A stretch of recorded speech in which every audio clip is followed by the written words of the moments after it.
ചോദിക്കട്ടെ, മൗലവി പറഞ്ഞതെന്താ? ഈ പ്രസ്ഥാനം ജനങ്ങളോട് പറയുന്നത് പുത്തൻ വാദങ്ങളല്ല, മറിച്ച് ഹബീബായ റസൂലുള്ളാഹി സ്വല്ലല്ലാഹു അലൈഹി വസല്ലം പഠിപ്പിച്ച ശുദ്ധമായ ഇസ്ലാമിന്റെ ആശയാദർശങ്ങളാണ് പഠിപ്പിച്ചും പറഞ്ഞും കൊണ്ടിരിക്കുന്നത്. ഓ മൗലവിമാരെ, റസൂലുള്ള പറഞ്ഞതായി നിങ്ങളെ സൗദിയിലെ മുഫ്തി പറയുന്നു, പള്ളിയിൽ പോകാതിരിക്കുക വേണ്ടത്, സ്ത്രീകൾ വീട്ടിൽ നിന്ന് നമസ്കരിക്കുന്നതാണ് ഏറ്റവും ശ്രേഷ്ഠകരം. ഇനി അതിനെന്താ തെളിവ്? സെനത് എന്നോടല്ലേ ചോദിക്കേണ്ടത്? ചോദിക്ക് സെലഫികളോട്. കേട്ടോ, അദ്ദേഹം അതാ പറയുന്നു. നബി സല്ലല്ലാഹു അലൈഹി വസല്ലമ പറഞ്ഞു, അവർക്ക് തങ്ങളുടെ വീടാണ് ഉത്തമം, കാരണം സ്ത്രീ ഒരു ഫിത്നയാണ്. ഇത് ഞാൻ എഴുതിയതല്ല, മുജാഹിദിന്റെ ഗൾഫ് സലഫിസം അതിലതാ ഫത്വന്റെ പേജ് കൊടുത്തിട്ടുണ്ട്, കളവെഴുതിയതല്ല. ആദാ 16-32-9 ഫത്വന്റെ നമ്പർ. നിങ്ങൾ എന്തിനാണ് പെണ്ണുങ്ങളെ തൊഴിച്ചു കൊണ്ടുപോകുന്നത്? മറുപടി ഉണ്ടോ മൗലവി? ഇത് കരയുദ്ധമാണ് മൗലവി. ഇനി കേൾക്കണോ, പെണ്ണുങ്ങൾ പോകുമ്പോ എത്രയാ ഉറത്ത് വർക്കണ്ടെന്ന് പറയുന്നുണ്ട് നമ്മളെ മുജ്തഹിദ്. അതെത്രയാ? അതും കൂടി ഒന്ന് വായിച്ചേക്കാ, കേട്ടോളൂ. മൂപ്പര് പറയാണ്, ചുരുക്കി പറയുകയാണെങ്കിൽ സംഗതി 3. ചുരുക്കി പറയുകയാണെങ്കിൽ സംഗതി 3. 1 ഔറത്ത്, ഇത് മുന്നും പിന്നും മാത്രമാണ്, മുന്നും പിന്നും മാത്രം ഔറത്ത്. എവിടെ വെച്ചും ആണും പെണ്ണും ഈ ഭാഗം മറക്കണം. ആണും പെണ്ണും എവിടെ പോകുമ്പോഴും മുന്നും പിന്നും മറക്കണം. എന്നാൽ തനിച്ചോ ഭർത്താവ്, ഭാര്യായജമാനൻ, വെപ്പാട്ടി ഇവരിൽ ആരെങ്കിലും മാത്രം ഉള്ളിടത്തോ കോണവും അഴിക്കാവുന്നതാണ്, ഈ ഭാഗവും തുറക്കാവുന്നതാണ്. അപ്പൊ നിസ്കരിക്കുമ്പോ ഭാര്യ മാത്രമേ ഉള്ളൂവെങ്കിൽ, ഭർത്താവ് മാത്രമേ ഉള്ളൂവെങ്കിൽ, പെണ്ണുങ്ങള് ജുമഅക്ക് പോകുമ്പോ അതാ അങ്ങനത്തെ കക്ഷികൾ മാത്രമേ ഉള്ളെങ്കിൽ അതാ തീരെ അഴിച്ചു കളയാം. ഇല്ലെങ്കിലോ മുന്നും പിന്നും മാത്രം മറച്ചാ മതി. ഇമാമിങ്ങളെ വിട്ടിട്ട് ഖുർആനും ഹദീസും നോക്കി ഇജ്തിഹാദ് ചെയ്ത മുജാഹിദിന്റെ MCC അഹ്മദ് മൗലവിയുടെ മുസ്ലിം സ്ത്രീകൾക്ക് അവകാശമുണ്ടോ എന്ന പുസ്തകമാണ് മൗലവി. ചാർജയെന്ന് വന്നാ പോരാ, മറുപടി പറയണം. ഖുർആനും സുന്നത്തുമാണെന്ന് പറഞ്ഞിട്ട് നിങ്ങൾ പഠിപ്പിക്കുന്ന ബുക്കാണിത്. മറുപടി പറയണം. ഈ ഇജ്തിഹാദിനെയാണോ ഞങ്ങൾ ഇമാമിങ്ങളെ വിട്ടിട്ട് അംഗീകരിച്ചു തരേണ്ടത്? ഓ മൗലവി, പെണ്ണുങ്ങൾ കോണകമുടുത്തിട്ട് പള്ളിയിലേക്ക് പോകണമെന്ന് കണ്ടുപിടിച്ച നിങ്ങളെ ഇജ്തിഹാദ് ഞങ്ങളെ ഇമാമിങ്ങളെ വിട്ടിട്ട് മൗലവിമാരുടെ പിന്നാലെ വരാൻ മുസ്ലിമീങ്ങളെ കിട്ടൂല കേട്ടോ. എന്ത് നാശമാണ് ഇവർ വരുത്തി ചേർത്തത്? സമുദായത്തെ പറയിപ്പിക്കാൻ എന്ത് നാശമാണ് യഹൂദികളുടെ ചാരന്മാരായി ഈ മൗലവിമാർ ചെയ്ത ഫിത്ന. ഇനി നിങ്ങൾക്ക് കേൾക്കണോ സഹോദരന്മാരെ, മൗലവി ഇവിടെ ഒരു തട്ടിപ്പ് നടത്തി. മഹാനായ സദഖത്തുൽ മുസ്ലിയാർ എന്റെ സെനദിലുണ്ട്. അപ്പൊ എന്റെ സെനതൊന്ന് പൊട്ടിക്കണോ എന്ന് മൂപ്പർക്ക് തോന്നി. മൂപ്പരതാ പറയുന്നു, ഒന്ന് കേൾപ്പിച്ചോട്ട്. അവനെ പൊട്ടിപ്പോയില്ലേ? നിങ്ങളെ പരമ്പരാധിപത്തിൽ പറയുന്ന വാക്ക് കേട്ടിട്ട് ഞാൻ അതിന്റെ മറുപടി പറയാം. നിങ്ങൾ പരമ്പരയിലെങ്ങിയ ആളല്ലേ സദഖത്തുള്ള മുസ്ലിയാരി?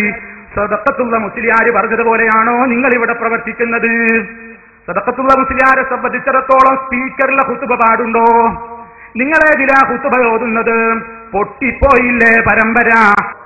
പൊട്ടിപ്പോയിട്ടില്ല പരമ്പര. എന്റെ പരമ്പര പൊട്ടിക്കാൻ ഇബ്ലീസ് അടക്കം ഒരൊറ്റ മൗലവിക്കും സാധ്യമല്ല. ശരിക്ക് കേട്ടോ, നിങ്ങളിപ്പോ ഉദാഹരണം പറഞ്ഞത് എന്താണ്? ലൗഡ് സ്പീക്കറാണ് അല്ലേ? സദഖത്തുൽ ഉസ്താദിന്റെ ലൗഡ് സ്പീക്കറിനെ പറ്റി പറയുന്നത്. ഞാൻ സദഖത്തുൽ ഉസ്താദിന്റെ ഫതാവ നുസ്റത്തുൽ അനാം വായിക്കട്ടെ. ഞാൻ വായിക്കട്ടെ, കേട്ടോളൂ. 138-ാമത്തെ പേജ്. ചോദ്യം: ബഹുസമസ്ത കേരള ജമിയത്തുൽ ഉലമ സ്ത്രീകൾക്ക് എഴുത്തുപഠിപ്പിക്കൽ ഹറാമാണെന്ന് തീരുമാനിച്ചിരിക്കെ സമസ്തയുടെ കീഴ്ഘടകമായ വിദ്യാഭ്യാസ ബോർഡ് അംഗീകരിച്ച മദ്രസകളിൽ പെൺകുട്ടികൾക്ക് എഴുത്തുപഠിപ്പിക്കുന്നു. അതുപോലെ ഖുതുബക്ക് സ്പീക്കർ ഉപയോഗിക്കൽ ഹറാമാണെന്ന് തീരുമാനിച്ച കേരള സംസ്ഥാന ജമിയത്തുൽ ഉലമയുടെ വക്താക്കളിൽ ചിലർ ഖുതുബക്ക് സ്പീക്കർ ഉപയോഗിക്കുകയും മറ്റു ചിലർ സ്പീക്കർ ഉപയോഗിക്കുന്ന ജുമയിൽ പങ്കുചേരുകയും ചെയ്യുന്നു. ഇത്തരം പ്രവൃത്തികളെ സംബന്ധിച്ച് പത്രാധിപർ എന്തു പറയുന്നു? ചോദ്യം നമുക്ക് എല്ലാവർക്കും അറിയുന്നൊരു വിഷയമാണ്. എന്താണ്? സംസ്ഥാന കേരളത്തിലൂടെ പല പള്ളികളും ബഹുമാനപ്പെട്ട ശിഹാബ് തങ്ങൾ ഉദ്ഘാടനം ചെയ്യും. ശിഹാബ് തങ്ങൾ മൈക്കുള്ള ഖുതുബയിൽ പങ്കെടുക്കുന്ന ആളാണ്, നമുക്കറിയാം, തിരിച്ചുകൊണ്ട്. അപ്പോൾ ഇതിനെപ്പറ്റി ചോദ്യം, ഇതുപോലത്തെ ഒരുപാട് കാര്യം നമ്മൾ കാണുന്നതാണ്. ചോദ്യം മറുപടി കേട്ട സർദർ ഉസ്താദിന്റെ ചോദ്യം മറുപടി ഉത്തരം: സ്ത്രീകൾക്ക് എഴുത്ത് പഠിപ്പിക്കൽ ഹറാമാണെന്ന് സമസ്ത തീരുമാനിച്ചിട്ടില്ല. ഒന്നാമത്തെ മൗലവിന്റെ ചോദ്യം കളവ്. ഇനിയോ അത് വിശദീകരിച്ചതിന് ശേഷം അത് പറയാണ്, അത് നല്ലതല്ലാത്തത് കൊണ്ട് ചെയ്യരുതെന്നാണ് സമസ്തയുടെ തീരുമാനം. നിങ്ങൾ കാണുന്നില്ലേ, എഴുത്ത് നടത്തുന്ന എഴുത്തുകാരി എന്ന് പറഞ്ഞിട്ട് ആധാരം എഴുതുന്നവരുണ്ട്. പെണ്ണുങ്ങളെ കൊണ്ടുപോയിട്ട് എഴുത്ത് പഠിപ്പിച്ചിട്ട് ആധാരം എഴുതുന്ന പരിപാടിയില്ലേ, അത് പെണ്ണുങ്ങളതിന് അനുയോജ്യമല്ല, അത് നല്ല പരിപാടിയല്ല. അങ്ങനെ എഴുത്ത് പഠിപ്പിച്ച് എഴുത്തുകാരാക്കുന്നത് നല്ല ഏർപ്പാടല്ല എന്നേ പറഞ്ഞിട്ടുള്ളൂ, ഹറാമാണെന്ന് പറഞ്ഞിട്ടില്ല. ഇനി നിങ്ങൾക്കൊന്ന് കേൾക്കണോ സഹോദരന്മാരെ? എന്നാൽ അതിന്റെ ശേഷം മഹാനായ സദഖത്തുൽ ഉസ്താദ് പറയാണ്, അതുപോലെ തന്നെ ഖുതുബയിൽ സ്പീക്കർ ഉപയോഗിക്കൽ ഹറാമാണെന്ന് കേരള സംസ്ഥാന ജംഇയ്യത്തുൽ ഉലമയും തീരുമാനിച്ചിട്ടില്ല. അതുപോലെ തന്നെ ഖുതുബയിൽ സ്പീക്കർ ഉപയോഗിക്കൽ ഹറാമാണെന്ന് കേരള സംസ്ഥാന ജംഇയ്യത്തുൽ ഉലമയും തീരുമാനിച്ചിട്ടില്ല. അതിന്റെ കൊളപ്പുറം യോഗത്തിൽ പാസാക്കിയ പ്രമേയം ഇപ്രകാരമാണ്: ജുമാ ഖുതുബയിൽ ലൗഡ് സ്പീക്കർ ഉപയോഗിക്കുന്നതിനെ സംബന്ധിച്ച് സുന്നികൾക്കിടയിൽ, ഞാൻ ഇന്നലെ പറഞ്ഞില്ലേ, സദഖത്തുൽ ഉസ്താദും കണ്യത്ത് ഉസ്താദും അതുപോലെ തന്നെ ഓക്ക ഉസ്താദും തുള്ളാളന്തങ്ങളും AP ഉസ്താദും ഒക്കെ സുന്നത്ത് ജമാഅത്തിന്റെ കുടുംബമാണ്. അവരൊക്കെ ഞങ്ങളുടെ പിതാമഹന്മാരെ പോലെ ഞങ്ങളുടെ ആത്മീയ രംഗത്തുള്ള പിതാക്കളാണ്. അവർ തമ്മിൽ സുന്നി കുടുംബമാണ്. ആ പറഞ്ഞത് തന്നെയാണ് ബഹുമാനപ്പെട്ട സദഖത്തുൽ ഉസ്താദ് പറയുന്നത്. എന്താ പറയുന്നത് കേട്ടോ? സുന്നികൾക്കിടയിൽ ലൗഡ് സ്പീക്കർ ഉപയോഗിക്കുന്നതിനെ സംബന്ധിച്ച്, ഖുതുബയിൽ ലൗഡ് സ്പീക്കർ ഉപയോഗിക്കുന്നതിനെ സംബന്ധിച്ച് സുന്നികൾക്കിടയിൽ അത് ബിദ്അത്ത് മുങ്കറത്താണെന്നും അത് ഉപയോഗിച്ചാൽ ജുമാ സഹീഹാവുകയില്ലെന്നും അത് ഉപയോഗിക്കൽ ജായിസാണെന്നും അഭിപ്രായ വ്യത്യാസമുണ്ട്. അത് സുന്നത്താണെന്നോ വാജിബാണെന്നോ നല്ലതാണെന്നോ തന്നെയോ സുന്നികൾ ആരും അഭിപ്രായപ്പെടുന്നുമില്ല. അതിനാൽ ജുമാ നിരാക്ഷേപം സഹീഹാകുവാൻ വേണ്ടി ഖുതുബയിൽ ലൗഡ് സ്പീക്കർ ഉപയോഗിക്കരുതെന്ന് എല്ലാ സുന്നികളോടും ഈ യോഗം അഭ്യർത്ഥിക്കുന്നു.